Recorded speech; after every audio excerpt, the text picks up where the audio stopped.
Diagnose कितना compulsory है एक बीमारी के लिए? अल्ट्रासाउंड कितना ज़रूरी है?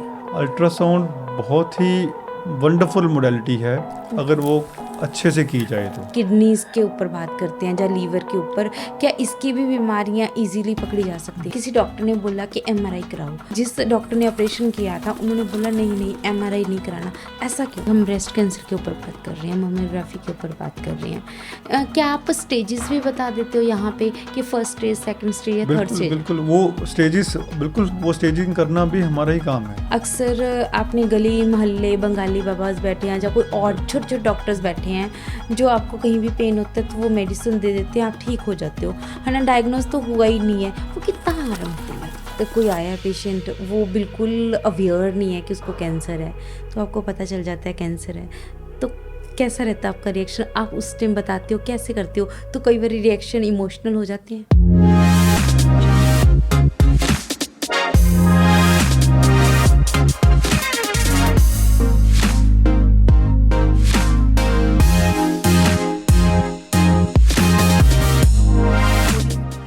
नमस्कार दोस्तों, मैं हूं आपकी होस्ट, आपकी दोस्त शालू गुप्ता।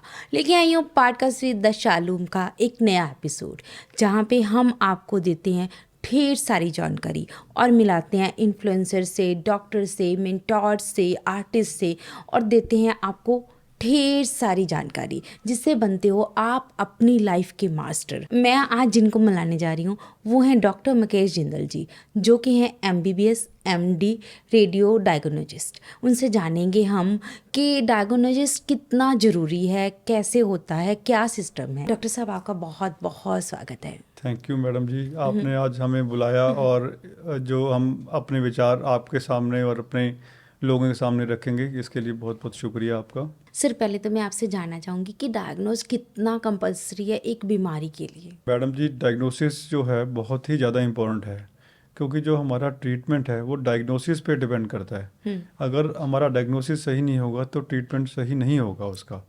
तो जो भी हमारा डायग्नोसिस जिस बीमारी के हिसाब से या किस पार्ट के हिसाब से जो टेस्ट रिक्वायर्ड है वो टेस्ट ही एडवाइस किया जाता है नॉर्मली, और उस टेस्ट को अच्छे से परफॉर्म करने के बाद डॉक्टर को हम डायग्नोसिस बताते हैं और डॉक्टर उस हिसाब से उसका इलाज करता है। Okay. So diagnosis is very very important. Very very important, जैसे आपने बताया, है ना।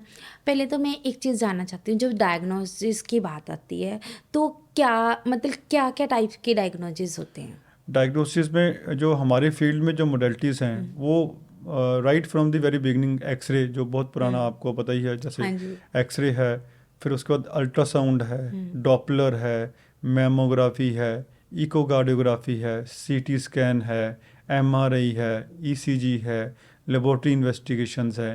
ये सारे टेस्ट हैं जिस हिसाब से बीमारी के हिसाब से ये परफॉर्म किए जाते हैं और बीमारी का पता लगाया जाता है। ये अलग अलग पार्ट के लिए अलग अलग रहते हैं? हाँ, मतलब ये होता है कि जैसे अलग अलग पार्ट के लिए कह लो, मतलब जो मोडेलिटी किस पार्ट के लिए कौन सी मोडेलिटी अच्छी है, किसी पार्ट के लिए कोई और मोडेलिटी अच्छी है। तो वो मतलब जो डॉक्टर रेफरिंग फिजिशियंस होते हैं उनको पता होता है कि इस टेस्ट के लिए हमें ये कराना है। तो उस हिसाब से हमारे पास पेशेंट आते हैं। सर, पहले हम बात करते हैं अल्ट्रासाउंड पे। यस, सर, मैं जानना चाहूँगी अल्ट्रासाउंड कितना ज़रूरी है?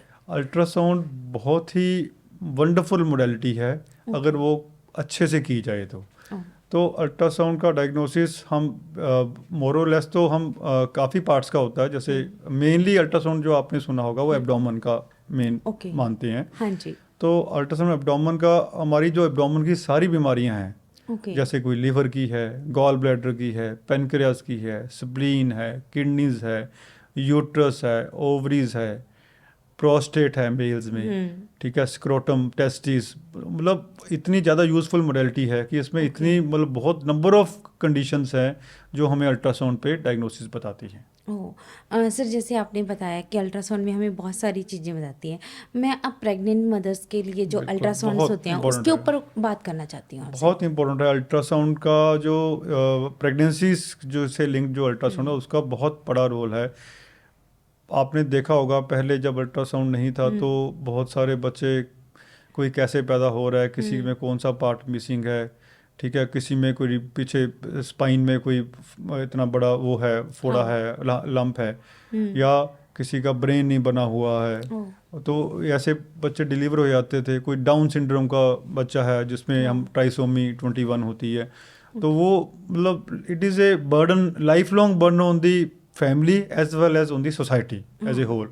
तो वो ना बच्चे ने उसने कभी ठीक होना है, ना उसका कोई प्रोडक्टिविटी रहनी है, लेकिन उसको सारी उम्र आपको लेके साथ चलना पड़ेगा। तो उसका बर्डन कम करने के लिए हमारा जो रोल आता है वो है, ताकि हम पहले ही उसको बता देते हैं कि ये उसमें डिफेक्ट है, तो you should not continue this pregnancy, तो वो अबॉर्ट कर देते हैं उसको। सर एक चीज़ बहुत मतलब मुझे भी नहीं पता था शायद ये चीज़ का, कि जैसे आपने बताया कि प्रेगनेंसी में ही, ये कौन से मंथ में पता चलता है? हाँ जी, मैं आपको बताता हूँ। प्रेगनेंसी में ultrasound right from the very beginning शुरू हो जाते हैं। पहला अल्ट्रासाउंड हम करते हैं जस्ट 5 वीक्स की प्रेगनेंसी, 5 वीक्स की प्रेगनेंसी जो डेट मिस हुई उसके 5 वीक्स के बाद, जस्ट मतलब वो प्रेगनेंसी 2-3 हफ्ते की होती है एक्चुअली, तो हम लेते हैं लास्ट डेट से, तो 5 वीक्स काउंट करते हैं। तो 5 वीक्स पे क्या देखने के लिए करते हैं हम अल्ट्रासाउंड की, whether it is a intra uterine और extra uterine. Extra uterine means ectopic pregnancy, जो ट्यूबल प्रेगनेंसी जो होती है, दैट इज़ वेरी डेंजरस। तो हम पहला अल्ट्रासाउंड इतनी जल्दी इसलिए करते हैं कि so that it can B confirm that pregnancy is set in uterus. Okay, वो ट्यूब में ना हो, ट्यूब में ना हो, जो आम भाषा में लोग बोलते हैं कि ट्यूब फट गई या बिल्कुल। वो ट्यूब जब भी वो जो ट्यूब का जो साइज होता है वो this is just like a thread. जब प्रेगनेंसी उसमें इम्प्लांट करती है, तो जब वो प्रेगनेंसी ग्रो करती है तो वो ट्यूब रप्चर कर जाती है, और that leads to bleeding in the abdomen. तो वो जो लेडी है, प्रेग्नेंट लेडी का ब्लड लॉस होता रहता है एब्डोमेन के अंदर, तो वो that can lead to death also. Blood बाहर भी नहीं आता, बाहर नहीं आता, वो पता नहीं लगता, पेशेंट को सिर्फ पेन होता है, पेन होता है उसको। कई बार चक्कर आ सकते हैं, कई बार उसको आंखों के अंधेरा आता है, जिसको सिंकपी अटैक बोलते हैं। तो वो चीज़ों के सिम्टम होते हैं, पर वो सबसे बड़ी बात उसको जो है सिम्टम्स को समझना बहुत ज़रूरी है कि इस टाइम पे ये सिम्टम हो रहे हैं, तो go for ultrasound and check that it is not ectopic. It means it's a very useful, very necessary rather कहेंगे कि उसको कराना ही चाहिए। अगर मैं यहाँ पे ये बोलना चाहूँ अपनी ऑडियंस को, अगर 5 वीक के आपको प्रेगनेंसी है तो अल्ट्रासाउंड जाके जरूर कराओ, बिल्कुल, और एक अच्छे डॉक्टर के बिल्कुल पास, बिल्कुल बिल्कुल, वो उतना ही जरूरी है। कई बार अल्ट्रासाउंड्स बहुत तरह के लोग करते हैं जो क्वालिफाइड नहीं होते, तो वहाँ पे ये टॉपिक को पकड़ना ऑलमोस्ट इम्पॉसिबल है क्वालिफाइड हैंड्स के बिना। वो it is a difficult diagnosis, it is not easy diagnosis, मतलब so many people miss it. तो सर जैसे आपने बताया कि फर्स्ट वीक 5 वीक पे हमने पहला अल्ट्रासाउंड लिया, जिससे हमें पता चला कि ट्यूब की प्रेगनेंसी तो नहीं हुई, बिल्कुल, है ना, जिससे वो है ना। उसके बाद कौन सा अल्ट्रासाउंड होता है? बहुत मतलब अच्छे सवाल आप पूछ रहे हैं। सेकंड जो अल्ट्रासाउंड करते हैं हम कार्डिक एक्टिविटी के लिए, कि बच्चे का दिल की धड़कन आ गई है, वो जस्ट फर्स्ट अल्ट्रासाउंड के 1.5 से 2 हफ्ते बाद आ जाती है, मतलब 6.5 से 7 हफ्ते के बीच में कार्डिक एक्टिविटी हमें दिख जाती है आराम से। ओके, जैसे तो कि सॉरी मैं आपको बीच में टोक रही हूँ सर, जैसे कि दिल में छेक होना या कुछ ऐसा होना, ये भी पता चल जाता है? ये मैं बताता हूँ, ये अल्ट्रासाउंड लेट होता है, ये इसको हम बोलते हैं लेवल 2 स्कैन एंड फिटलीको, 2 ये स्कैन्स होते हैं। लेवल 2 हम देखते हैं पूरे बच्चे की पूरी सिर से लेके पाँव तक का स्कैन, वो उसको टारगेटेड अनोमली स्कैन बोलते हैं, कि हम हर एक जो पार्ट को टारगेट करते हैं कोई अनोमलीज के लिए, to look for any abnormality, कोई ठीक से नहीं बना है ना, कोई एब्डोमेन पार्ट्स नॉर्मल है, चेस्ट नॉर्मल है, कि अंदर तक भी दिख सकता है, सारे पार्ट्स दिखते हैं मैडम। बच्चे के लीवर, बच्चे की किडनीज देखते हैं, बच्चे की रिनल आर्टरीज, बच्चे का एओर्टा देखते हैं, सब कुछ देखते हैं। हाँ जी, हाँ जी। कई बार बच्चे की इसके यहाँ एब्डोमेन वॉल नहीं बनी होती, उसको हम फेलोसील बोलते हैं, वो पार्ट्स जो इंटेस्टाइन और स्टमक होता है बाहर पड़े होते हैं उसके पेट के बाहर। ये सारी चीज़ें देखने के लिए हम जो करते हैं, स्पाइन डिफेक्ट होता है कई बार, जिसको हम बोलते हैं स्पाइना बाइफिडस, स्पाइन में डिफेक्ट है, और बाहर जो अपनी जो कॉर्ड है, कॉर्ड स्ट्रक्चर्स बाहर आते हैं उससे, तो वो ये सारी चीज़ों के कईयों का इतना पोर्शन नहीं बना होता, इससे ऊपर वाला बच्चों का पोर्शन नहीं बनता, इसको एननकेफली बोलते हैं। तो ये चीज़ बनी नहीं होती, तो ये चीज़ें आइडेंटिफाई करना बहुत ज़रूरी है, सो दैट कि और ये जो मैंने बताया था कि लेवल 2 स्कैन जो टारगेट नॉर्मली स्कैन करते हैं, ये 18 वीक्स के आसपास करते हैं हम। तो इस टाइम पे मोरलेस सारे ऑर्गन्स बन जाते हैं, और वो करते हैं, और उसका सारा स्कैन होता है। जो आप बोल रहे थे कि हार्ट में छेद होना या उसमें, वो हम करते हैं 19 to 20 वीक्स में, मतलब वो फिर इसको बोलते हैं फिटलीको। उससे हम पूरे हार्ट के सारे चैम्बर्स, सारे वॉल्व की मोशन, सारे स्ट्रक्चर्स, तो और कोई जो ये आप जिसको छेद बोले थे, जैसे उसको हम वो बोलते हैं कि वेंट्रिकुलर सेप्टल डिफेक्ट या इस टाइप के डिफेक्ट तो नहीं है जो ओके। हमारे हार्ट के उसमें अंदर के पार्ट्स, मतलब आप जो हम ये नहीं कि बच्चे की सिर्फ धड़कन काउंट करते हैं, बच्चे के हार्ट फीटस के हार्ट के सारे पार्ट्स चेक करते हैं। ओके। हाँ, जो बहुत ही स्मॉल होता है उसको, हाँ, मतलब मशीन ने बहुत बच्चा ही अच्छी, इतना स्मॉल होता बच्चा है इतना स्मॉल और होता है, उसके उसके अंदर अंदर हार्ट को हम स्कैन करते हैं, पेट उसके अंदर एब्डोमेन है, फिर उसका हार्ट, चेस्ट है, हार्ट है, उसके हार्ट के अंदर पार्ट्स हैं, उनको चेक करते हैं हम। वाह, मतलब इट्स अ ग्रेट जॉब ना, मैं इट्स यही बोलूँ। ए चैलेंजिंग जॉब, या डेफिनेटली हाँ, इट्स अ चैलेंजिंग पर जॉब। बट एक चीज़ और आता है यहाँ पे, एक सवाल सर, जैसे कि आपने बताया कि फर्स्ट 5 वीक्स या फिर अलग अलग वीक्स पे होती है अलग अलग ये वीक्स में, अल्ट्रासाउंड, अलग अलग टाइप के अल्ट्रासाउंड होते बिल्कुल हैं, है ना। बिल्कुल। तो जैसे अबॉर्शन का भी कुछ पीरियड रहता है, यस टाइम पीरियड यस रहता यस है, यस यस। क्या ये इसी टाइम पीरियड में होते हैं सारे? मैं बताता हूँ जी, एक तो जो अब पहले तो मैं अब बात करते हैं अबॉर्शन की जो टाइम एज, जो टाइम लिमिट है भी हम कब तक कर सकते हैं। जो एक फर्स्ट ट्राइमेस्टर अबॉर्शन होता है वो एक गायनेकोलॉजिस्ट, जैसे हमें पता लग गया 2.5 महीने पे कि उस पर एननकेफली है, हाँ हाँ सिर जी। नहीं बना हुआ, तो एक गायनेकोलॉजिस्ट आराम से उसका कर सकता है लीगली, ऑफिशियली, वो विद डॉक्यूमेंटेशन आराम से अबॉर्शन कर सकता है। ओके।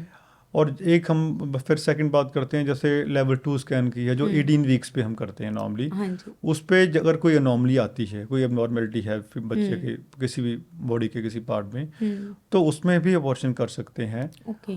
उसमें दो गायनेकोलॉजिस्ट की इकट्ठी ओपिनियन चाहिए होती है कि दोनों की तरफ से रिकमेंडेशन थी, ओके। भला अकेला गायनेकोलॉजिस्ट नहीं कर सकता उसको, ओके। दो के साइन चाहिए, दो की कंसेंट चाहिए, सो दैट कि कंफर्म कि जो इंडिकेशन है जो अबॉर्शन करने की वो एक्चुअल सही है, और दोनों मिलके वो उसको कर सकते हैं। कर सकते। इसकी लिमिट पहले तो 20 वीक्स थी, ओके। पर आपने शायद पीछे भी सुना होगा, जब पढ़ा होगा कहीं, तो अब इसकी लिमिट 24 वीक्स हो गई है, ओके, ज़्यादा जो बढ़ा दिया है। बढ़ा दी है। क्योंकि कई चीज़ें ऐसी होती थी, इसके बढ़ाने का रीज़न ये था कि कई चीज़ें पता करते करते 21 वीक्स हो जाते थे, ओके। तो वो लेडी को पता भी है मेरे अंदर बच्चा जो है वो ठीक नहीं है, फिर भी उसको कंटिन्यू करनी पड़ती थी क्योंकि लॉ हमें अलाउ नहीं करता था। ओके। तो अब इसका थोड़ा सा बेनिफिट है, फिर वो जो लेडी को कोर्ट में जाके परमिशन लेके ओह। और फिर उसको ओके करा के फिर कराना पड़ता, फिर कहीं जाके वो हो पाता था। ओके। तो अब ये अच्छा हो गया कि थोड़ा सा टाइम और मिल जाता है, तो वो आराम से वो जो खराब बच्चा है उससे छुटकारा पा सकती है, जो बच्चा ठीक नहीं है। बेसिकली अगर मैं बोलूँ कि जो बच्चा डिवेल्प ही नहीं हुआ माँ बिल्कुल की पेट प्रॉपरली में, हाँ प्रॉपरली, ना, प्रॉपरली, मतलब जिसके तो पार्ट्स में डिफेक्ट, पार्ट्स डेवलप में, तो हार्ट तो उसका चल रहा है, हाँ। लेकिन डिफेक्ट है कुछ उसमें, जिससे वो लॉन्ग टर्म में कोई उसका सर्वाइवल बेनिफिट नहीं है। जब वो ओके। सर्वाइव नहीं करेगा, जब वो जल्दी ही खत्म हो जाएगा, खत्म तो हो उसमें फिर उसका कोई फ़ायदा नहीं है कंटिन्यू करने का, तो उसको नहीं, हमें वो अवॉइड बात करना ही सही। ज़रूरी है, नहीं तो otherwise it is a burden on the sir family. बहुत अच्छी जानकारी, मतलब मैं अगर बोलूँ कि आपको तो भगवान का दूध समझ लेना चाहिए। नहीं नहीं, वो तो क्योंकि इंसान है। रीज़न है, क्योंकि बच्चे को पहले ही मुझे इतना जानकारी नहीं थी कि बच्चों की अंगों को भी अंदर तक, लीवर, किडनी तक भी बिल्कुल देखा जा बिल्कुल सकता है। मतलब ये साइंस इतना डेवलप कर गई है, बिल्कुल डॉक्टर्स इतना ज़्यादा बिल्कुल आगे बढ़ चुके हैं आज की डेट में। तो सर जैसे कि हमने प्रेगनेंसी के ऊपर बात की कि इसके अल्ट्रासाउंड्स अलग अलग वीक पे होते हैं, यस। तो ऐसे ही किडनीज के ऊपर बात करते हैं या लीवर के ऊपर, क्या इसकी भी बीमारियां इजीली पकड़ी जा सकती हैं? बिल्कुल बिल्कुल, लीवर की जितनी भी बीमारियां हैं, जैसे अपना इवन आप किसी से भी स्टार्ट कर लो, लीवर की प्रॉब्लम्स हैं, लीवर हेपेटाइटिस है, या आप लीवर एब्सेस है, या लीवर कैंसर है, वो सारी बीमारियां हमारे अल्ट्रासाउंड पे आराम से पकड़ी जाती हैं। अल्ट्रासाउंड पे कैंसर भी पकड़ा जा पकड़ा सकता जाता है मैडम, बिल्कुल पकड़ा जाता है। ओह। किडनी का कैंसर है, लीवर का कैंसर है, पैनक्रियाटिक कैंसर है, सब कुछ आता है इसमें, बिल्कुल कैंसर भी आता है? बिल्कुल आता है मैडम। क्योंकि और उसमें क्या होगा कि उसमें जो जो हमें अलग से जो लीवर का जो स्ट्रक्चर है उससे अलग हमें दिखाई देता है कि ये चीज़ ठीक नहीं है, तो हम उसको फिर हमें उसको शक करते हैं कि ये अब नॉर्मल है, तो उसके बाद फिर कंफर्मेशन के लिए अदर चीज़ें आ जाती हैं, जैसे ओके। पहले उसके बाद हमें हमें लगा कि कोई रसौली आ रही है उसमें पैंक्रियाज में, तो ये it can be benign, it can be malignant, मतलब it can be okay. Non cancerous, it can be cancerous. फिर हम आगे चलते हैं, सीटी स्कैन होता है, एक एफएनएससी टेस्ट होता है जिसको हम फाइन नीडल एस्पिरेशन साइटोलॉजी बोलते हैं, नीडल डाल के उसमें से, वो भी हमारे फील्ड में आती ओके, है। ये वो बायोप्सी बोलते हैं? बायोप्सी, हाँ बायोप्सी जी। का जो आप कह लो कि एक छोटा रूप कह लो, वो एफएनएससी कह लो। एफएनएससी ओके। में हम फाइन नीडल डालते हैं, हम अल्ट्रासाउंड गाइडेंस, अल्ट्रासाउंड से देखते हुए उसको नीडल डालते हैं, हम उस ऑर्गन तक पहुंचते हैं, जो उस ऑर्गन के डिफेक्टिव जहाँ हमें लगता है ट्यूमर है, वहाँ फिर सेल्स लेते हैं, उसको सेल्स लेके फिर हम पैथोलॉजिस्ट के पास स्लाइड भेजते हैं और वो उसको मतलब कि उसमें कैंसर इज इट सेल्स है। पेनफुल? इट इज़ लिटिल, जैसे एक इंजेक्शन लगता है उतना पेनफुल होता है, इससे ज़्यादा नहीं, मतलब हमें लोकल बट एनेस्थीसिया भी है। इसमें साइंस इज वेरी मच मतलब वास्टली हाँ डेवलप हो हाँ, चुकी है यस यस यस, कि एक नीडल डाल के आप टेस्ट कर बिल्कुल चुके हो। बिल्कुल बिल्कुल, तो इट्स नहीं। वेरी गुड फील्ड अदरवाइज तो मतलब। वो भी आप ही करते हाँ हो? जी, एफएनएससी हम करते हैं। हाँ, तो सिर जैसे कि हमने अभी अल्ट्रासाउंड पे बात की, आपने बताया कि बहुत ही वंडरफुल मोडेलिटी एक है ना, यस, तो बहुत इन्वेस्टिगेशन है। ज़्यादा इन्वेस्टिगेशन की जा सकती है, चाहे वो बच्चे से लेके चाहे वो अडल्ट को लेके, बिल्कुल हर तरह का हम प्रॉब्लम सोल्यूशन पा सकते हैं। सर अब हम बात करते हैं कि जैसे कि हार्ट अटैक होता है तो ईसीजी वगैरह भी आप लोग ही करते हाँ हो? जी, ईसीजी हमारे मतलब जैसे हमारा डायग्नोस्टिक फील्ड है तो हम ईसीजी भी नॉर्मली रखते हैं, क्योंकि जो पेशेंट आता है वो मतलब उसको इकट्ठा चाहिए होता है, ये भी चाहिए वो भी चाहिए, तो ईसीजी हमारे पास होती है, तो ईसीजी हम करते हैं। और अगर हमें ईसीजी में कुछ डिफेक्ट लगता है तो हम उसको फिर रेफर करते हैं कि आप कार्डियोलॉजिस्ट के पास जाओ। ओके। हाँ यस। बात करते हैं अब हम सीटी स्कैन के ऊपर। सीटी स्कैन क्या होता है पहले तो मुझे ये जानना है। सीटी स्कैन मैडम, अब जैसे मैं एक्सरे के रेफरेंस में आप बताता हूँ, एक्सरे हमारा एक 2D है, जैसे एक्सरे का देखा होगा आपको, एक हाँ फिल्म आती है ना। हाँ जी। तो सीटी में क्या होता है, सीटी में स्लाइस कट के आते हैं, जैसे हम ब्रेन को करना है स्कैन, तो जो मशीन है वो it is called computerized axial tomography. Okay. तो सेक्शंस लेता है वो, आपके जितना भी हम थिकनेस रखना चाहिए उसकी 2 mm रख सकते हैं, 10 mm रख सकते हैं, 5 mm रख सकते हैं, वो हमारे हर एक चीज़ का जो भी हमने पार्ट, जैसे हम ब्रेन की बात करें तो वो सेक्शंस कट के हमारे पास ऐसे ऐसे हमें दे देता है वो। तो हम हर एक माइनर से माइनर चीज़ भी हम पकड़ लेते हैं, अगर थोड़ा सा भी जैसे 10 mm 5 mm नोड्यूल है या कुछ ब्लीड है अंदर ब्रेन के अंदर, वो भी पकड़ी जाती है उसमें। तो डिफरेंट डिफरेंट सेक्शंस, मतलब बेसिकली एक्सियल सेक्शंस आ जाते हैं। ओके। हम जैसे एक्सरे पे हमारा नहीं ऐसे आता है, एक्सरे पे हमारा आएगा सिंपल एक एक्सरे लिया और हाँ, एक पिक्चर बन के आ जाएगी पिक्चर बन स्कल के आ की। जाएगी। हाँ, ये बिल्कुल सेक्शंस देता है हमें सामने। बेसिकली है एक्सरे और सीटी स्कैन सेम ही है पर वो बहुत ज़्यादा थिकनेस के लिए। बहुत एक्सरे से बहुत ज़्यादा एडिशनल इंफॉर्मेशन आती है सीटी के लिए। सीटी में सीटी हमें डिटेल्ड अंदर के स्ट्रक्चर्स की डिटेल देता है, डिटेल दे देते अंदर के स्ट्रक्चर की तो डिटेल देता सर है। सीटी स्कैन होता कौन कौन से ऑर्गन्स का है? सीटी स्कैन हम किसी भी चीज़ का कर सकते हैं, ऊपर से लेकर नीचे तक, जहाँ भी हमें लगता है। जैसे ब्रेन का बहुत इंपॉर्टेंट है सीटी, फेस का जैसे ट्रॉमा हुआ, फेस का चोट लगी, फेशियल बोन्स का फ्रैक्चर हुआ, उसमें हम सीटी करते हैं। सीटी जो अपना साइनोसाइटिस है, पैरानेजल साइनसिस जो होते हैं उनकी उनकी जब इन्फ्लेमेशन होती है या उसमें सीटी स्कैन होता है। नेक का होता है, चेस्ट का होता है, एब्डोमेन का होता है, बोन्स का होता है। ओह, तो मतलब अलग अलग पार्ट्स के पार्ट्स अलग का है, होता है अलग जिसका हमें अलग रिक्वायर्ड है, जिसमें हमें बीमारी का हमें लगता है कि हमें इसको ढूंढना है, जिस पार्ट का। सिर जब हम सीटी स्कैन की बात कर रहे हैं तो कहीं ना कहीं हमारे बुजुर्ग बोलते हैं, जहाँ तक मैंने अल्ट्रासाउंड की भी अभी हमने बात की, एक्सरे की बात की, सीटी स्कैन की, कि यहाँ इसमें हार्म मैं आपको लाइट्स बताता हूँ, निकलती हैं मैं जो आपको भी है। बताता हूँ। एक्सरेस, एक तो एक्सरे में तो एक्सरे होती ही होती हाँ हैं, जी। सीटी स्कैन में भी एक्सरेज की होती है मतलब। ओके। अल्ट्रासाउंड में कोई एक्सरेज यूज़ नहीं होते। ओके। अल्ट्रासाउंड में हमारी साउंड वेव्स बोलते हैं, जैसे हम बात कर रहे हैं, इस तरह की वेव्स ट्रांसमिट होती हैं बॉडी के अंदर, विच आर एब्सोल्युटली हार्मलेस। मतलब ओके, अल्ट्रासाउंड इज 100% हार्मलेस, उसमें कोई कोई हार्म, दिक्कत नहीं है, तो जो बेबी को अल्ट्रासाउंड कोई किया दिक्कत जाता है नहीं तो है, कोई कोई हार्मफुल दिक्कत नहीं है? बिल्कुल नॉट इवन 0.01%। Oh wow. ठीक है जी। बहुत सारे लोगों को ये गलतफहमी आज दूर हो ये जाएगी। हमारे जैसे, हाँ हमारे जो लेडीज़ हैं, ओल्ड लेडीज़ बोलती हैं बल्कि अपनी डॉक्टर इन लॉज को कि आप बार बार अल्ट्रासाउंड कराइए, डॉक्टर लिख ही आ रहे हैं, उनका कोई और मतलब होगा। ऐसा नहीं है, कोई भी डॉक्टर बिना किसी मतलब के, बिना किसी रीज़न के कभी भी इन्वेस्टिगेशन नहीं लिखता या नहीं लिखना चाहिए, और वो सोच समझ के लिखता है। वो बेबी की जो लाइफ है या बेबी का जो वो है, वो डॉक्टर ग्रोथ के लिए के लिए। बहुत ज़्यादा इंपॉर्टेंट है, पेशेंट के लिए तो है ही है, लेडी के लिए तो इम्पोर्टेंट, डॉक्टर के लिए बहुत इंपॉर्टेंट होता है। मतलब हम अपनी पूरी एनर्जी लगा देते हैं उसको स्कैन करने के लिए और उसको गाने के लिए, उसको जब अच्छे कोई से। प्रेग्नेंट हाँ लेडी जी, हाँ होती जी, है। पूरा मतलब ऐसा नहीं है कि किसी को नुकसान हो जाएगा और फिर भी डॉक्टर करेगा, ऐसा काम नहीं होता। ठीक है। और सीटी स्कैन में एक्सरेज होती हैं, बट वो एक्सरेज ऐसा नहीं है कि हमने एक सीटी स्कैन किया तो वो एक्सरेज जो बॉडी में गई उसमें बहुत नुकसान कर दिया, ऐसा नहीं है। ओके। वो हमें देखना पड़ता है कि इसका बेनिफिट है। हाँ, अगर हम सोचें रोज़ सीटी स्कैन करें, वो नहीं करना चाहिए, वो कभी नहीं करना चाहिए। रेगुलर जैसे लोग हाँ करते हैं ना। हाँ, वो नहीं करना चाहिए। एमआरआई में कोई एक्सरेज नहीं है, ओके। एमआरआई में भी कोई एक्सरेज नहीं है, सिर्फ सीटी स्कैन और एक्सरे जो है उसमें ही एक्सरे यूज़ होती है। ओके, बहुत अच्छी जानकारी दे रहे हो सर। बेसिकली लोगों के दिमाग में जो अल्ट्रासाउंड का था गलतफहमी की थी बिल्कुल कि गलत रेजेस आ जाती हैं नहीं, बेबी के बिल्कुल नहीं है, कुछ, बिल्कुल और नहीं या है, फिर ज़्यादा अल्ट्रासाउंड कराने से कुछ बिल्कुल नहीं है, नुकसान होता है, बिल्कुल कोई नहीं कोई है, नुकसान बिल्कुल नहीं नहीं है। होता। कई बार एंड के दिनों में जो लास्ट 9th मंथ होता है उसमें रिपीटेडली अल्ट्रासाउंड कराने पड़ते हैं, हम्म। वीकली भी कराने पड़ते हैं, 3-3 दिन बाद भी कराना पड़ता है ओ। अल्ट्रासाउंड लास्ट के टाइम में। उसकी उसकी इंडिकेशंस होती हैं, वो हम्म। आपको बात होगी तो बताएंगे। हम्म। तो वो कराने पड़ते हैं और उसमें कोई नुकसान नहीं होता, कोई वो नुकसान। बेनिफिट के लिए ही कराते हैं डॉक्टर्स ओके का, उसमें कोई पॉइंट होता है क्यों करवा रहे हैं वो। सर, जब हम सीटी स्कैन की बात करें, अब आते हैं एमआरआई की बात के ऊपर। सर पहले तो मैं जानना चाहूँगी कि मैंने भी एमआरआई कराई, तो ये काफ़ी डरावनी लगती है। तो मुझे मुझे याद है कि मुझे टैबलेट लेनी पड़ी थी, उन्होंने टैबलेट दी जब तब जाके मैंने एमआरआई कराई, ऐसा क्यों? एम का एक्चुअली क्या है, एम जो है उसकी जो जिस पे करते हैं जो मशीन होती है उसको गैंट्री बोलते हैं। ओके। वो गैंट्री काफ़ी बड़ी होती है, तो उसमें ना पूरी बॉडी अंदर जाती है एक्चुअली। ओके। और बॉडी जिस जो होल होता है जिसमें जाती है, वो मतलब वो उसको मोस्ट ऑफ द पीपल को उसको डर होता है, उसको क्लोस्ट्रोफोबिया बोलते हैं।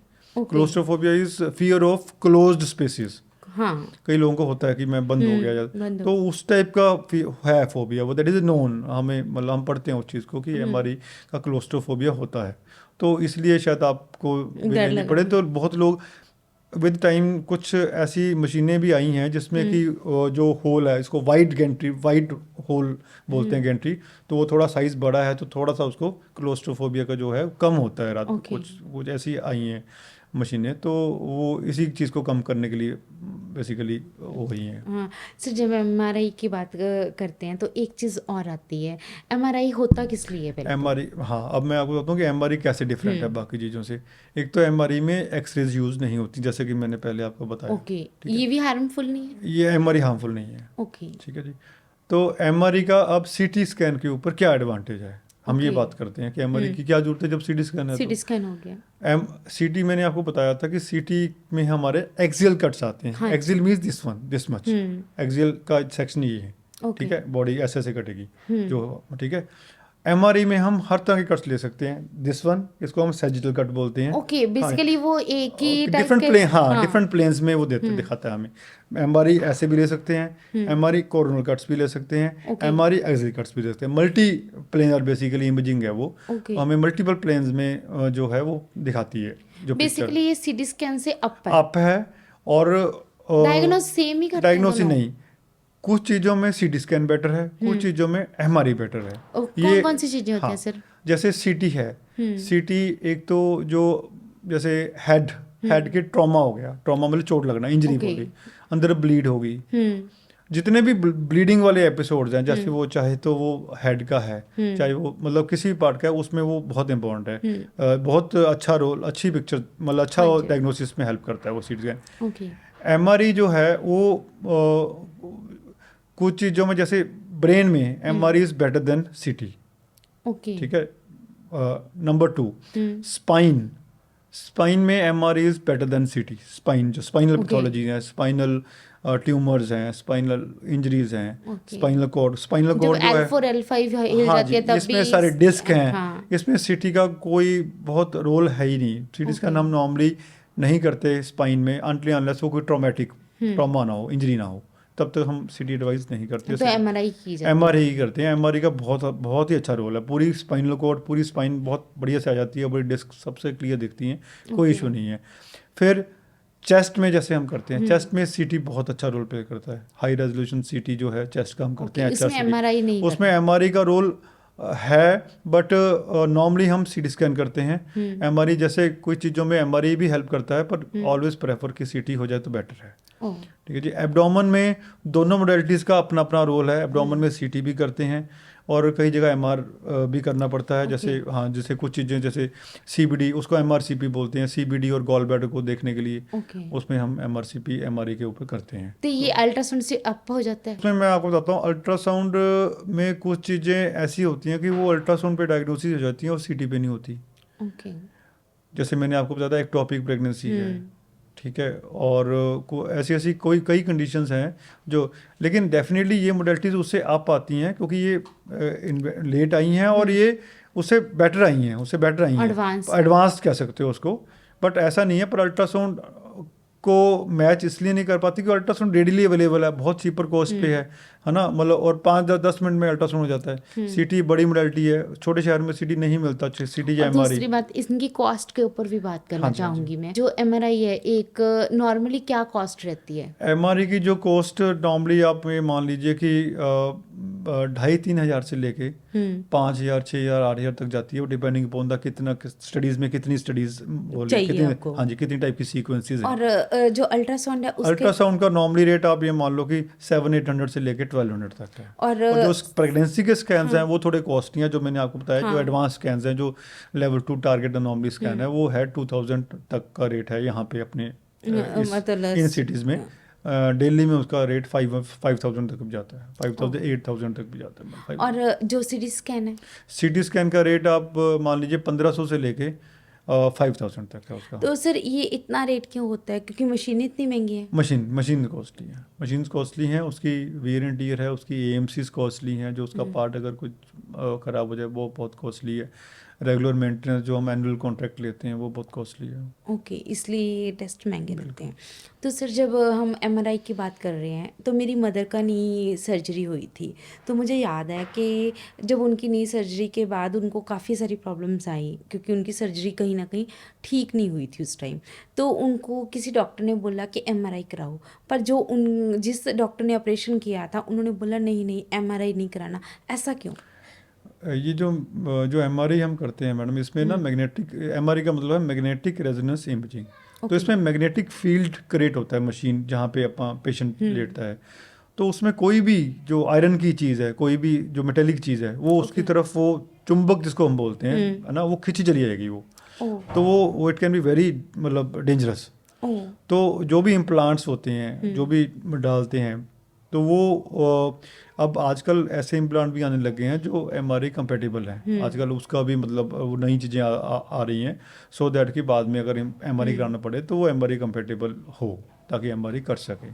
ओके, बट एमआरआई नहीं करानी चाहिए। जो इम्प्लांट्स जो एमआरआई कंपेटेबल नहीं है उनमें नहीं करानी चाहिए, नहीं तो it will be very dangerous. Okay, not only knee, अगर कोई भी रॉड वगैरह भी डली होती है कुछ भी, वो तब भी जब अनटिल सिटी से एमआरआई कंपेटेबल नहीं कराना चाहिए। वो पहले जो डलते थे हमारे, वो एमआरआई कंपेटेबल नहीं थे। एक चीज़ और आती है सर इसमें, जैसे कि आपने बहुत अच्छी जानकारी दे रहे हो आप मुझे कि हमने अगर आपको मेटल का कुछ डला है, मतलब कोई रॉड डली है, बिल्कुल, या कोई ऐसी सर्जरी हुई है जिसमें आपके अंदर मेटल डाला गया बिल्कुल, किसी भी किस्म का, बिल्कुल। तो आपने नहीं करवानी। सपोज करो मुझे उस जगह पे कोई प्रॉब्लम नहीं है, मुझे किसी और नहीं, ऑर्गन में हाँ, मैं प्रॉब्लम आ आपका गई। पॉइंट मैंने पकड़ लिया। वो इवन देन वो जो मैग्नेटिक फील्ड होता है वो टोटल होता है, बोला ऐसा नहीं कि सिर्फ उस, आप अगर वो कहीं का भी नहीं करा पाओगे। फिर वो अगर वो इम्प्लांट एमआरआई कंपेटेबल नहीं तो है, फिर आप पहले पूछते हो। अब मैं बता रहा हूँ कि अब जो ऑर्थोपेडिशियंस जो इम्प्लांट डाल रहे हैं, मोर और लेस वो एमआरआई कंपेटेबल डाल रहे हैं, क्योंकि ये और एमआरआई कंपेटेबल ही डलवाना चाहिए।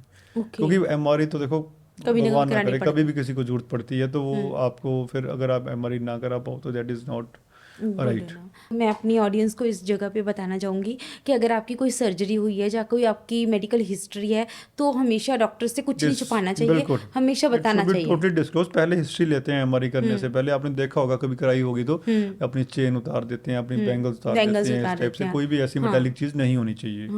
इवन आपकी जो बालों में क्लिप्स वगैरह भी होते हैं, वो भी उतार देते हैं। पर समटाइम्स ये होता है कि डॉक्टर इतने वो होते हैं, तो आपको खुद ही जाके इस चीज़ की नॉलेज होनी चाहिए कि अगर मेरी ये सर्जरी हुई है तो मेरी एमआरआई नहीं हो सकती। अवेयरनेस होनी चाहिए आम पब्लिक में भी होनी चाहिए, क्योंकि डॉक्टर तो पूछेगा ही पूछेगा। अगर आप खुद बता दो तो और भी अच्छी बात है, उनका काम भी आसान हो जाएगा। कोई कल तो कोई मिस होने का चांस भी अवॉइड करना चाहिए हमें। सर अब मैं जानना चाहूँगी कि एक मैंने टेस्ट का नाम सुना है जो कि HSG के नाम से काफ़ी फेमस है, तो क्या होता है सर वो? HSG टेस्ट होता है मैडम हिस्टेरोसैल्पिंगोग्राफी।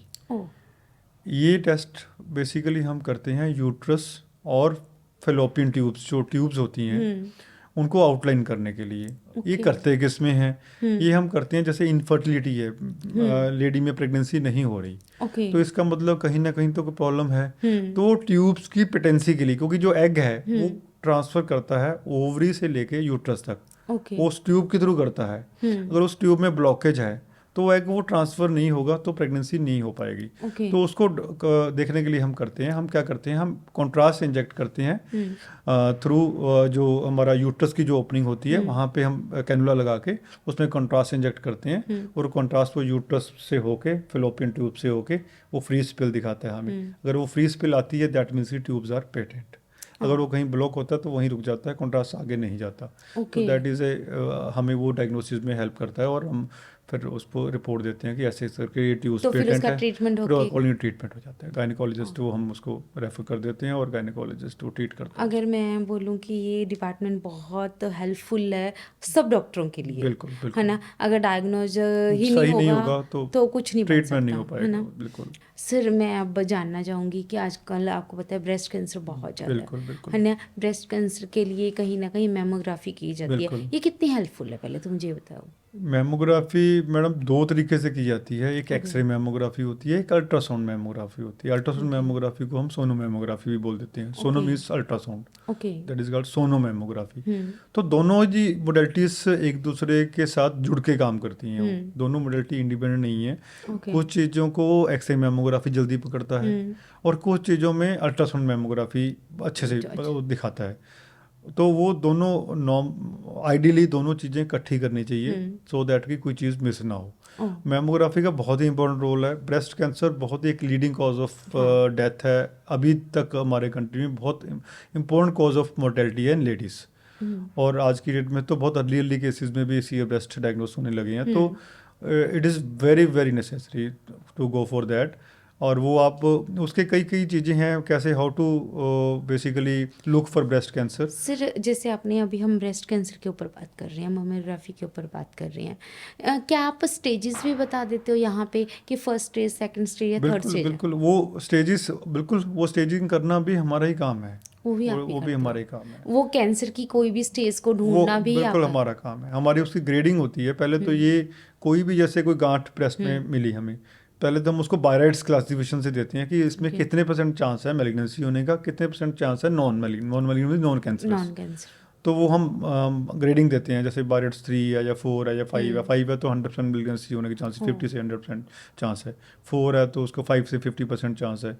और अगर 3 है तो इनडिटर्मिनेट है, it can be cancerous, it can B non तो कैंसरस। फिर उसके बाद कोई और उसके टेस्ट बाद होते और हैं? टेस्ट होता है। उसके बाद एफएनएससी टेस्ट आ गया जो मैंने आपको बताया था, हाँ। Fine needle aspiration cytology. वो ओके, हम जो करते हैं, नीडल डालते नीडल हैं। डालते हैं उसमें। ये हम अपने सेंटर पे भी करते हैं। सर जैसे कि आपने पहले भी बताया था कि इट्स लाइक अ बायोप्सी ना, जो कि बायोप्सी की हाँ जी, तरह हाँ जी, ही सॉर्ट होता है ऑफ ना। बायोप्सी। तो अब मुझे आप कोई केस बताइए प्लीज इसके ऊपर। ये जैसे हमारा अपनी सोसाइटी से एक पेशेंट था, उसका हमने उसका ब्रेस्ट का अल्ट्रासाउंड किया। उसमें हमें एक रसोली गांठ कह लो मिली। तो उसका स्टेजिंग ऐसी थी कि it could be cancer, it could be non cancerous. Okay. तो फिर उसकी हमने एफएनएससी करी, फाइन नीडल उसको हमने अंडर अल्ट्रासाउंड गाइडेंस नीडल डाल के लीजन में गए, वहाँ से सेल्स लिए और वो स्लाइड्स बनाई और वो पैथोलॉजिस्ट को भेजी। तो it came out to be non cancerous. तो so it was she was relieved of the worry. तो ऐसा बहुत मतलब बहुत अच्छी मोडेलिटीज़ हैं, बहुत कम रेट पे और बहुत यूज़फुल मोडेलिटीज़ हैं ये जो मैं आपको बात कर रहा हूँ। एफएनएससी इज़ वेरी चीप, बहुत सर नॉर्मल रेट्स हैं इसके चीज़ों के। क्या आपको लगता है कि जो मेमोग्राफी है ना, कितने की होती है? पहले तो मुझे इसका प्राइस जानना है। मैमोग्राफी आप मैमोग्राफी का प्राइस आप कह लो 2000 से लेके 3500 तक। और आपके ख्याल में कब करानी चाहिए मेमोग्राफी? मैमोग्राफी का मैडम ऐसा है जो after the age of 35 regular intervals पे करानी चाहिए। ओके। तो मतलब ईयरली फॉलो अप करना चाहिए। एक्चुअली क्या है इसमें self examination also plays a role. हम वो भी इसमें जो डायग्नोसिस में हेल्प करता है। Okay. Ladies should self examine. कुछ आपको उनको शक होता है तो वो डॉक्टर को कंसल्ट करती हैं। फिर उसके बाद आता है मैमोग्राफी का रोल। ओके। तो mammography I think yearly checkup होना चाहिए आज की डेट में, बहुत ज़रूरी है। क्योंकि कई बार पता ही नहीं लगता कि वो डेवलप हो रहा है और वो उस स्टेज तक पहुंच जाता है जब फिर वो नॉन क्योरेबल हो जाता है। तो फिर वो दैट इज़, तो फिर आपको डेथ ऑलमोस्ट का कारण भी बन हाँ जाता है वो डेथ का कारण sometimes। बनता है अल्टीमेटली। और दूसरी चीज़, मैं एक और चीज़ जानकारी देना चाहूँगा कि कई लोग क्या कहते हैं कि जी उनको पता होता है, जैसे हमने बताया कि ये ठीक नहीं है, ये कैंसरस है या कैंसरस के होने के चांसेस बहुत ज़्यादा हैं। पर वो उसका ट्रीटमेंट लेने के बजाय अब ये जो हमारे बाबा लोग हैं उनके पीछे चली जाती हैं कि वो तो ये गलत है। मैं ये करूँगा जी, मैं योगा करूँगा जी। योगा बहुत अच्छा है, योगा इज़ वेरी गुड, हम्म। पर अगर हम सोचें कि कोई कैंसर उसको उसको ठीक करेंगे तो वो तो पॉसिबल नहीं है। इम्पॉसिबल वो बात तो है। उसको उसका ट्रीटमेंट लेके ही, हाँ ट्रीटमेंट लेके आपको उसको करे, उसका योगा करे तो that is very good. It's very good. आपने बहुत अच्छी चीज़ बताई मुझे। जैसे कि हम डायग्नोज के बारे में आज बहुत डीपली बात कर रहे हैं, है ना। तो मैंने जो देखा है, आपने भी देखा होगा, अक्सर आपने गली मोहल्ले बंगाली बाबाज बैठे हैं या कोई और छोटे छोटे डॉक्टर्स बैठे हैं जो आपको कहीं भी पेन होता है तो वो मेडिसिन दे देते हैं, आप ठीक हो जाते हो, है ना। डायग्नोज तो हुआ ही नहीं है, वो कितना हार्मफुल है। वो मैडम उन्होंने वो क्या करते हैं कि उन्होंने जो चीज़, जैसे आपने बोला मेरे को पेन है, हम्म। उनको नहीं पता वो पेन के क्या कारण है। जो किसी हम्म। भी जगह पे पेन है तो उसके स्पेसिफिक कारण होते हैं कि ये हमें पता है कि इसका ये कारण हो सकते हैं। तो उन्होंने क्या करना, वो उस पेन को रिलीव कर देना है। हम्म। ठीक है, पेन रिलीव हो गया, पेशेंट घर चला गया। हम्म। ठीक है, तो घर चला गया, वो कल को जब 2 दिन बाद दोबारा आएगा तो उससे ज़्यादा सिम्टम के साथ आएगा, ओ। उससे ज़्यादा बड़ी प्रॉब्लम के साथ आएगा वो। तो अल्टीमेटली फिर वो उसका अल्ट्रासाउंड करते हैं, तो वो अगर वो 2 दिन पहले ही पकड़ा जाता तो ट्रीटमेंट आसान होता। 2 दिन बाद में आ रहा है तो वो ट्रीटमेंट उतना मुश्किल होता चला जाता है। जितना लेट आएगा उतना ट्रीटमेंट मुश्किल हो जाएगा। मुश्किल। तो इसलिए ये मिसगाइड नहीं होना चाहिए हमें, ये जो पापा लोग हैं इनसे मिसगाइड। सर मैं ना यहाँ पे एक चीज़ और ऐड ऑन कराना चाहूँगी आपसे। मैं अपनी ऑडियंस को ये समझाना चाहती हूँ आज आपके थ्रू कि डायग्नोस कितना कितना ज़रूरी है। क्योंकि हम क्या सोचते हैं इंडिया में क्या है कि अगर कोई डॉक्टर आपके खूब सारे टेस्ट लिख देता है तो उसको समझा जाता है कि लूटने के लिए लिखी है, हाँ इसका ये कुछ हाँ हिस्सा ये उनको सेंटर को ये जाएगा, कुछ डॉक्टर को जाएगा। ये एक्चुअली बहुत ही बहुत मतलब इसको बोलेंगे कि खराब, अगर अगर डॉक्टर टेस्ट ना लिखे सपोज करो और पेशेंट को कुछ हो जाए हम्म। तो पेशेंट सू कर सकता है डॉक्टर को कि आपने, अगर आपको इसमें टेस्ट रिक्वायर्ड था तो आपने लिखे क्यों नहीं। ऐसा होता है, ऐसा भी पाया गया है, आपने देखा ओह होगा हाँ, बहुत कि सारे कुछ केसेस पेशेंट हैं। कुछ टेस्ट नहीं लिखे और वो कुछ हो गया। तो वो मतलब उस चीज़ के लिए कि डॉक्टर की आपको पता था कि ये बीमारी हो सकती है तो आपने टेस्ट क्यों नहीं लिखे। अगर वो लिखता है तो उसको ये लगता है कि अननेसेसरी लिख दिए। अब टेस्ट जब हमने कराए तो हमारे पास 2 ही ऑप्शन है कि टेस्ट में कुछ आएगा या नहीं आएगा। अगर आएगा तो अच्छा है, अगर नहीं आया वो टेस्ट करके ही पता लगा कि हाँ, नहीं है। नहीं है। अगर हम बाद में बोलें कि जी टेस्ट में कुछ था नहीं तो कराए क्यों, हाँ, वो ये तो बात वो तो मैं चीज़ ठीक बिल्कुल नहीं है। रिवाइज करना चाहूँगी हाँ आपकी। बहुत सारे लोग आते हैं ऐसे जो जिनको लगता है कि अगर टेस्ट में, मतलब इंडिया एक ऐसी कंट्री मानी जाती है जहाँ पे लोगों को टेस्ट अगर लिख दो तो लिख दो, अगर उसमें कुछ नहीं आया तो वो तब रोते हैं। उसमें खुश होना चाहिए कि हाँ, टेस्ट तब वो मैंने, रोते हैं। हाँ मैंने टेस्ट कराए, मेरा ठीक आए, तो it is a matter of happiness rather than getting sad. क्योंकि अगर कुछ आ जाए तो फिर तो बीमारी बीमारी है। खतरनाक है, कुछ कैंसर आ जाए, कुछ और आ जाए तो, है ना। तो ये तो अच्छी टेस्ट, तो मतलब टेस्ट कराने में कोई आजकल तो मतलब हम जैसे फील्ड प्रैक्टिस में है तो हमारे पास लोग आते हैं, हमारा पैकेज कर दीजिए, ये टेस्ट हैं, खुद आते हैं टेस्ट।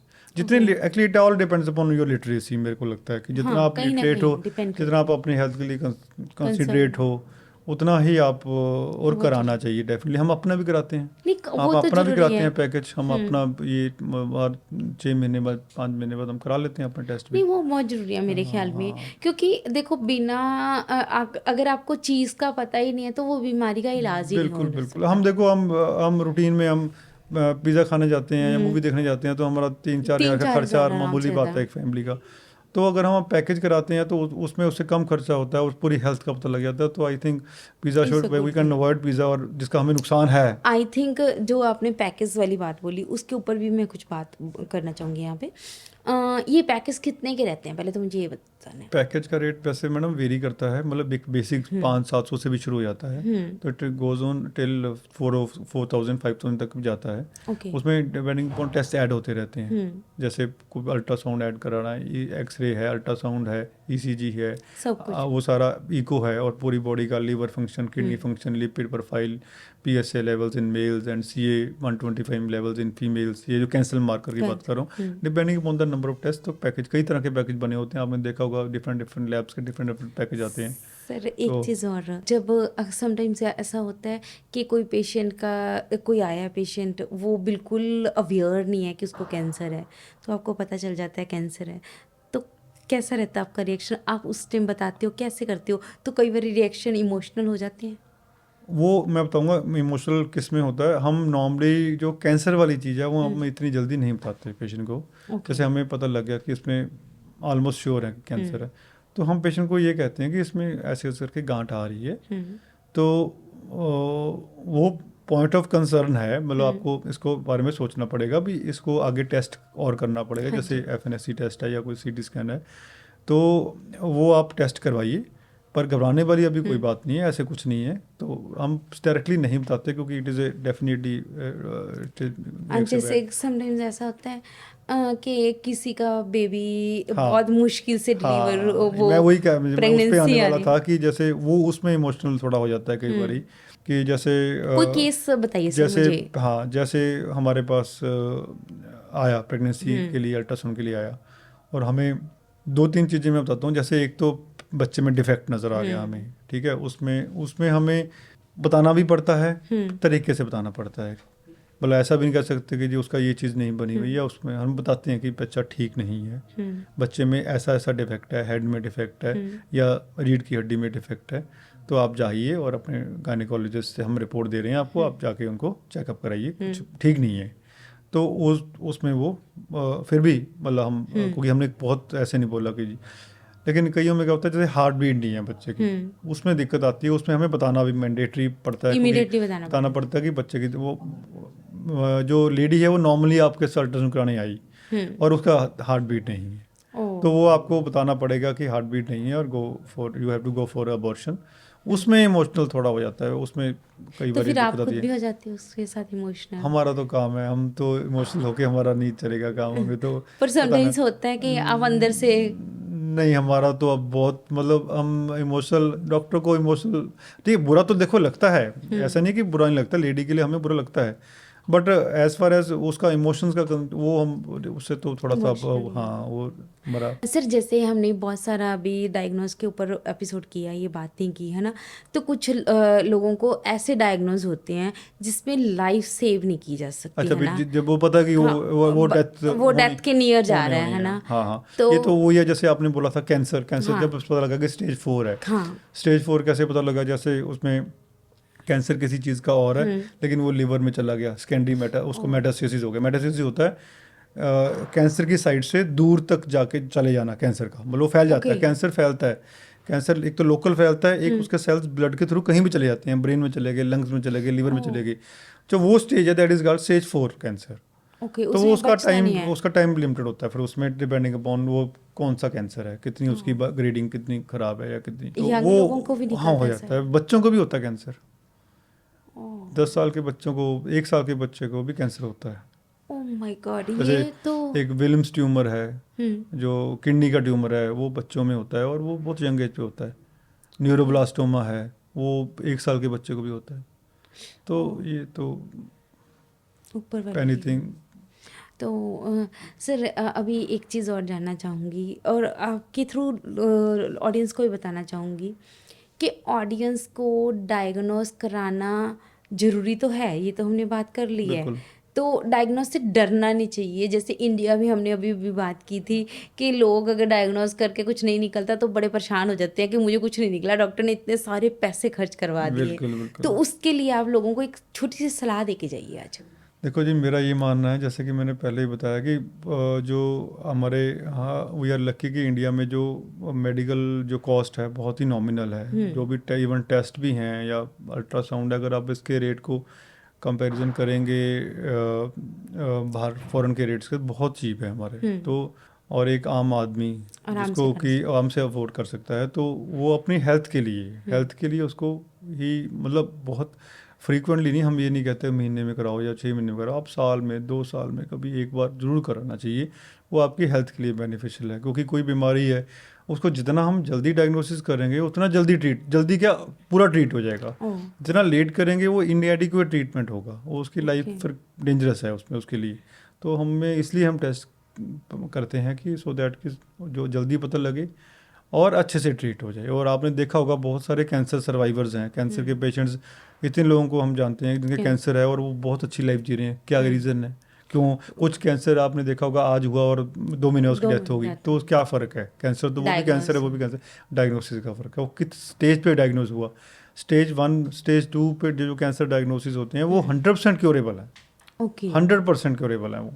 पर और जो स्टेज 4 है वो 100% नॉन क्योरेबल है। ओह, और जैसे कि आपने बेबीज़ के बारे में ही बताया कि कुछ बेबीज़ ऐसे डिलीवर, पहले तो बहुत ही ज़्यादा बेबीज़ डिलीवर हो जाते थे जिनमें कोई ना कोई ऐसी प्रॉब्लम बिल्कुल होती थी जो उनकी बिल्कुल, लाइफ तो बहुत कम होती थी पर प्रॉब्लम बहुत ज़्यादा हो बहुत जाती थी, बर्डन था वो सोसाइटी के बर्डन लिए। थे। हाँ, अब वो काफ़ी बहुत कम भी हुए हैं, उस चीज़ से बहुत उससे अफेक्ट हाँ आया है, बहुत इफ़ेक्ट बेनिफिट पड़ा। हुआ है। कि वो आपने देखा होगा कि अब जैसे पहले आज से 20 25 30 साल पहले हमें डिफेक्टिव चाइल्ड काफ़ी फ्रीक्वेंटली देखने को मिलते थे, हाँ, अब मिलते हैं, बहुत कम मिलते बहुत हैं, कम वेरी मिलते हैं। Rarely we encounter such babies. बहुत सही जानकारी। सर, मैं आपका धन्यवाद करना चाहूँगी आज के एपिसोड के लिए। आपने बहुत ज़्यादा जानकारी दी और बहुत अच्छी जानकारी दी। थैंक यू जी, अब मेरे को बहुत अच्छा लगा मेरे आपके साथ और अपने ऑडियंस के साथ शेयर किए अपने विचार, और बहुत ही अच्छे से पता लगा, लोगों को अवेयर होंगे तो अच्छा है उसके लिए। हाँ, नहीं, बहुत ज़रूरी भी है। बिल्कुल।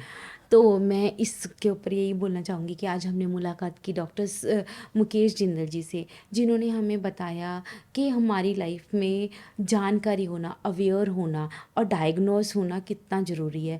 हमें कभी भी डरना नहीं चाहिए मेरे ख्याल में डायग्नोस कराते वक्त। जैसे कि इंडिया में एक ट्रेंड है कि अगर तो आपके टेस्ट ठीक निकल आए तो आप गालियाँ देते हो डॉक्टरों को, कि बोलते हो डॉक्टरों ने लूटने के लिए या फिर अपना कुछ पार्ट पैसा उनसे लेना था डायग्नोस सेंटर से तो कर लिया, उन्होंने सेटलमेंट होगी।